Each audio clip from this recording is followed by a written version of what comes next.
دوستو، رمضان الکریم رحمتوں اور برکتوں سے بھرپور مہینہ ہے۔ اسلام میں اس مہینے کو بہت زیادہ اہمیت حاصل ہے کیونکہ اس مہینے کے بے تحاشا فضائل و برکات ہیں۔ دوستو، رمضان رمز بمانی جلنا سے ماخوذ ہے۔ چونکہ یہ مہینہ بھی گناہوں کو جلا دیتا ہے، اس لیے اس کو ماہ رمضان کہتے ہیں۔ رمضان المبارک کا یہ مہینہ ایک مسلمان کے لیے نہایت برکت اور فضیلت کا حامل مہینہ ہے۔ اس کے بے شمار خیر و خوبیاں اور بے حساب فضائل و مناقب ہیں۔ یہ مہینہ ایک مومن کے لیے گناہوں کی بخشش و مغفرت اور نیکیوں اور بھلائیوں کے حصول اور رضا الہی کے متلاشی کے لیے گویا ایک سیزن اور اللہ کو راضی کرنے اور منوانے اور اپنے گناہوں کے دھلوانے اور اس کے بخشوانے کا بہترین موقع ہے۔ اس ماہ میں اللہ کی رحمت بارش کی طرح برستی ہے، مغفرت کا پروانہ ملتا ہے اور جہنم کی آگ سے آزادی ملتی ہے۔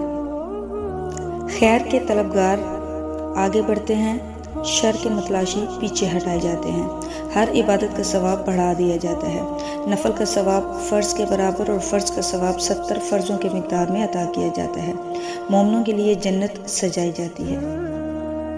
رمضان کی فضیلت کے بارے میں حضرت ابو مسعود رضی اللہ تعالیٰ عنہ سے روایت ہے، فرماتے ہیں میں نے رسول پاک صلی اللہ علیہ وآلہ وسلم کو یہ فرماتے ہوئے سنا کہ اگر لوگوں کو یہ معلوم ہو جائے کہ رمضان المبارک کی حقیقت کیا ہے تو میری یہ امت تمنا کرے گی کہ سارا سال رمضان ہو جائے۔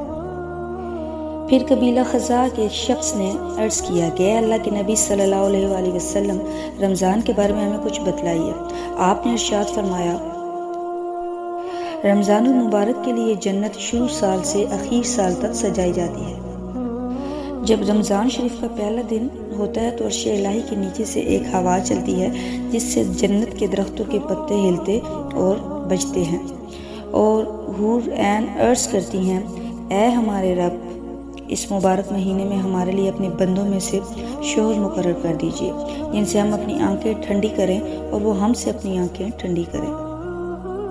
اس کے بعد آپ صلی اللہ علیہ وآلہ وسلم نے فرمایا، کوئی بندہ ایسا نہیں ہے کہ رمضان شریف کا روزہ رکھے مگر یہ بات ہے کہ اس کی شادی ایسی حور سے کر دی جاتی ہے جو ایک ہی موتی سے بنے ہوئے خیمے میں رہتی ہے، جیسا کہ اللہ تعالیٰ نے کلام پاک میں فرمایا ہے، حور مقصورات فی الخیام، خیموں میں رکی رہنے والی حوریں، اور ان عورتوں میں سے ہر عورت کے جسم پر 70 قسم کے لباس ہوں گے جن میں سے ہر لباس کا رنگ دوسرے لباس سے مختلف ہوگا، اور انہیں 70 قسم کی خوشبو دی جائے گی جس میں سے ہر خوشبو کا انداز دوسرے سے مختلف ہوگا، اور ان میں سے ہر عورت کی خدمت اور ضرورت کے لیے 70,000 نوکرانیاں اور 70,000 خادم ہوں گے۔ ہر خادم کے ساتھ سونے کا ایک بڑا پیالہ ہوگا جس میں کئی قسم کا کھانا ہوگا، اور وہ کھانا اس قدر لذیذ ہوگا کہ اس کی آخری لقمے کی لذت پہلے لقمے سے کہیں زیادہ ہوگی، اور ان میں سے ہر عورت کے لیے سرخ یاقوت کے تخت ہوں گے۔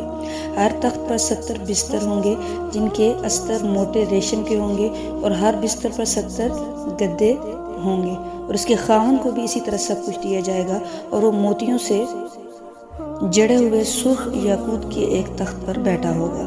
اس کے ہاتھوں میں وہ کنگن ہوں گے۔ یہ رمضان مبارک کے ہر روزہ کا بدلہ ہے۔ خواہ جو شخص بھی روزہ رکھے اور روزہ دار نے روزہ کے علاوہ جو نیکیاں یعنی اعمال صالحہ کی ہیں ان کا اجر و ثواب اس کے علاوہ ہے۔ مذکورہ ثواب صرف روزہ رکھنے کا ہے۔ حضرت ابو ہریرہ رضی اللہ تعالیٰ عنہ سے مروی ہے کہ نبی کریم صلی اللہ علیہ وآلہ وسلم نے فرمایا، میری امت کو رمضان میں 5 چیزیں ایسی دی گئی ہیں جو اس سے پہلے کسی امت کو نہیں دی گئی۔ نمبر 1، روزہ دار کے منہ کی بو اللہ کے نزدیک مشک کی خوشبو سے زیادہ پاکیزہ ہے۔ نمبر 2، افطار تک فرشتے ان کے لیے استغفار کرتے ہیں۔ نمبر 3، اللہ تعالیٰ روزانہ جنت کو مزین فرماتے ہیں اور فرماتے ہیں کہ عنقریب میرے نیک بندے اپنے اوپر سے محنت و تکلیف کو اتار پھینکیں گے اور تیرے پاس آئیں گے۔ نمبر 4، اس مہینے میں سرکش شیاطین کو جکڑ دیا جاتا ہے، لہٰذا غیر رمضان میں انہیں جو آزادی حاصل ہوتی ہے وہ اس مہینے میں نہیں ہوتی۔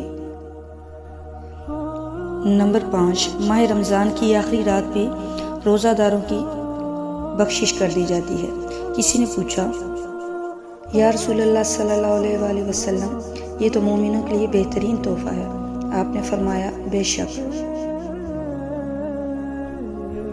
دوستو، رمضان بخشش مغفرت کا مہینہ گناہگاروں اور پاپیوں کے گناہوں کے دلوانے اور خدا کے حضور اپنی انابت و خشوع و خضوع اور اپنی عبادت اور لقائے رب کے شوق کو دکھلا کر اپنے آپ کو ذنوب و عصیان سے پاک و صاف کرنے کا مہینہ ہے۔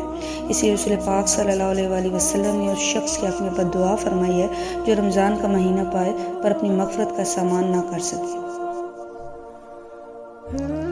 اللہ تعالیٰ سے دعا ہے دوستوں کہ اللہ تعالیٰ اس مبارک مہینے میں ہمیں خشوع و خضوع کے ساتھ اپنی عبادت کرنے کی توفیق عطا فرمائے اور ہر برے عمل سے بچنے کی توفیق بھی عطا فرمائے، آمین۔ اور اللہ سے دعا ہے کہ اللہ پاک رب العزت ہمیں اس مہینے کے تمام فیض و برکات سے نوازے، آمین۔ دوستو امید آپ کو ہماری آج کی یہ ویڈیو بھی پسند آئی ہوگی اور آپ کی اسلامی تعلیمات میں اضافے کا باعث بھی بنی ہوگی۔ مزید اسی طرح کی اچھی ویڈیوز کے لیے برائے مہربانی ہمارے چینل کو لائک، سبسکرائب اور شیئر کرنا مت بھولیے گا تاکہ ہم اسی طرح اسلامی تعلیمات سے بھرپور ویڈیوز آپ کے لیے لے کر آتے رہیں۔ اللہ تعالیٰ آپ کا حامی و ناصر ہو۔ اللہ حافظ۔